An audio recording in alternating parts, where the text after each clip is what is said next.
Hello, my name is Dr. Jane Rickard. I'm a lecturer in 17th century English literature in the School of English at the University of Leeds.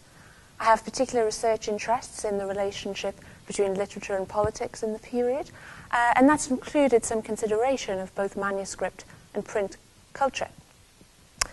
This is a lecture about Shakespeare's texts, about the relationship between what we encounter when we open up a modern edition of Shakespeare's works, and what Shakespeare himself may have first written.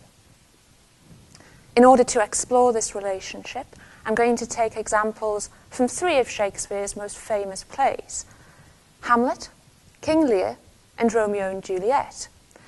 You may perhaps be familiar with one or more of these plays, but even if you're not, that won't prevent you from following this lecture. Now, why should thinking about Shakespeare's texts be important? Well, virtually all we have of Shakespeare is his works. Very little biographical information survives. But when we read these texts, we're not necessarily reading exactly what Shakespeare wrote.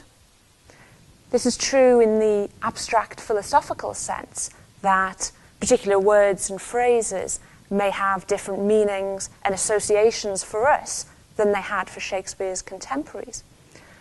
But it's also true in the more literal, practical sense that the actual words on the pages of a modern edition are not always exactly the same words as Shakespeare himself wrote.